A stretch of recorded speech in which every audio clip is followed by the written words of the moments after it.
Quando a gente fala o corpo fala, a obesidade também é o corpo falando, não é isso? Sim. A base, né, de tudo isso que a gente está conversando é a nossa inabilidade de sentir as emoções. Não fomos educados para sentir as nossas emoções. Parece um pecado. É um pecado, exatamente. E nós temos todas as emoções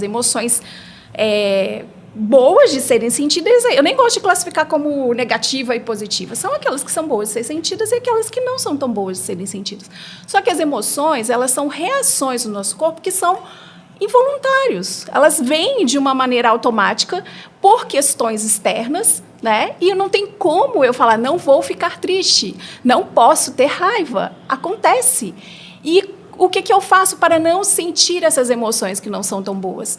Eu me anestesio de comportamentos compulsivos, né? Então, para eu não sentir a raiva, para eu não sentir a raiva, para eu não sentir a tristeza, para eu não sentir o cansaço, a ansiedade, né? O estresse, eu me anestesio com comportamentos compulsivos. E aí entra a comida, que é o principal, é o mais fácil, é o permitido, né? Então, quando eu estou comendo, eu esqueço do que eu estou sentindo. Ou eu não quero eu não quero lidar com aquilo de frente, então eu vou comer para esquecer o que está acontecendo. Eu tenho um exemplo assim, fantástico de uma filhinha de uma amiga.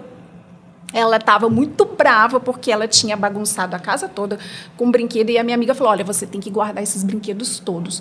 Mas eu não quero, eu não vou guardar. E ficou lá relutando. Ela falou, você vai guardar.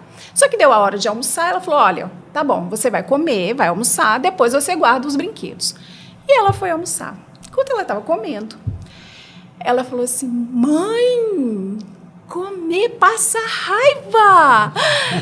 Eu não sinto mais raiva. E aí a minha amiga, na hora, falou... Esse é o momento. É o momento. Ela falou, não, minha filha, você só esqueceu que você estava com raiva. O que você tem que resolver está lá. Os brinquedos precisam ser guardados. Vai voltar, né? A raiva vai voltar. Isso. Então, você precisa lidar com a sua raiva. Encarar a sua raiva. O comer só fez você esquecer. E é isso que a gente faz. A gente vai comprar, a gente vai maratonar, a gente vai, enfim, criar vários comportamentos mesmo compensatórios para não ter que lidar com as nossas emoções. Só que as nossas emoções, elas precisam ser sentidas, nomeadas e depois conduzidas para que a gente consiga lidar com aquela situação, com aquele problema, aquela situação para ser resolvida, né? Mas eu preciso sentir. Se eu não sinto, o meu corpo fala, né? Eu lembro de uma grande amiga, uma vez a gente estava de férias juntos e ela já estava acima do peso e ficou só eu e ela, acho que uma semana.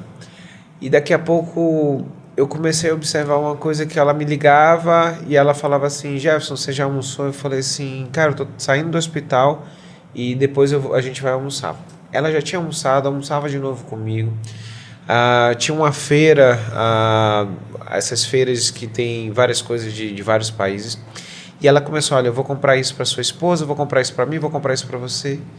E foi a primeira vez que eu comecei a observar que, na realidade, tudo era uma causa só, tudo era compulsão. Então, ela tinha compulsão com alimento, por isso que ela estava acima do peso, ela tinha compulsão nas compras. Uhum. Então, em tudo, eu lembro que a gente entrava na casa dela, a casa dela tinha, para você ter uma ideia, tinha coisas no chão, que ela comprava, já não tinha mais espaço para colocar em estante nem nada, ela já comprava adornos para colocar no chão.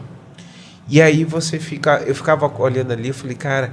Aí sabe, parece aqueles filmes tipo O Sexto Sentido, que você olha e aí você começa a puxar no teu passado, para você entender tudo, como é que o gatilho vem lá de trás e as coisas, elas só vêm uma bola de neve. Se não parar, sentir e conversar com alguém pra gente começar a melhorar, a coisa parece que não anda, buscando né? preencher uma falta que ela não sabe falta de quê. Né? Falando ainda só para fechar esse raciocínio, eu lembro muito de uma aula que eu tive, numa pós-graduação, que o professor dizia o seguinte, nós temos, digamos, áreas da nossa vida, vamos colocar aqui as principais, e ele fez até um esqueminha no quadro que eu mostro isso para os meus pacientes no consultório quando eu vejo comportamento compulsivo.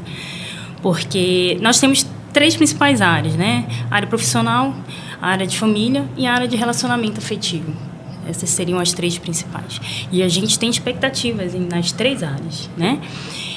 Quando eu não consigo atingir essas expectativas, vem a frustração.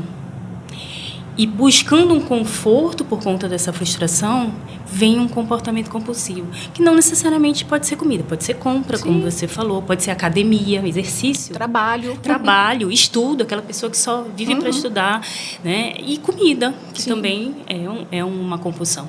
Então, quando eu faço esse esqueminha e mostro isso para o paciente, e eu falo para ele, você entende que essa comida, que esse comer excessivo, não é a causa, não é consequência, não causa. Sim. A causa está mais em cima. Sim. Né? A causa é você procurar profissionais para te ajudar nessa questão, a questão mais emocional. Só que uma coisa que eu percebo, não sei se é só no meu consultório, mas uma coisa que eu percebo, as pessoas, elas têm uma dificuldade muito grande em aceitar, buscar esse tipo de ajuda. Elas querem, porque assim, uma pessoa nessa condição, um plano alimentar não vai resolver. Não vai resolver.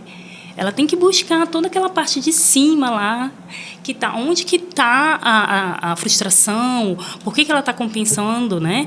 Então, mas as pessoas têm essa dificuldade, né? E as pessoas, tá bom, eu vou ver e tal, mas é porque vejo que não... é interessante isso, né? Uma conversa de vocês. Aqui, na verdade, quando a gente fala assim que você vai acompanhar um paciente, uma pessoa, de um ponto de vista multiprofissional, geralmente as pessoas se referem só àquilo que pode ser visto.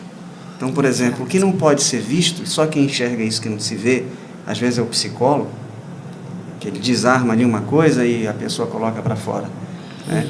Então, é muito difícil você fazer uma coisa multidisciplinar que você não aborde, o aspecto médico, o aspecto nutricional, que você não enxergue a emoção da pessoa, o que ela está pensando, como ela se relaciona com ela mesma, porque isso está escondido, está atrás da cortina, está embaixo do tapete. E né? muitas vezes a pessoa não quer mexer, a pessoa não quer Não ver. quer, exatamente. E Dói. essa conversa é muito bacana. Deixa eu falar. A obesidade, as pessoas pensam que as doenças autoimunes elas não podem ser prevenidas. Assim como pode, por exemplo, uma doença cardiovascular. No passado, lá nos anos 1950, antes do estudo Framingham, esse que a gente conhece bem da medicina, as pessoas achavam que simplesmente alguém tinha uma parada cardíaca, tinha aterosclerose e tal. Mas depois se viu que não, que você tem fatores de risco. A obesidade é um dos fatores de risco mais importantes para a doença autoimune. Então, se você consegue manejar essa autoimunidade, essa obesidade, você está evitando a pessoa, de tabela, ter várias doenças. A hipertensão, o problema cardíaco, o Alzheimer, uma doença autoimune, né? É bem interessante. E você percebe o seguinte, que a mente está em cima de tudo isso.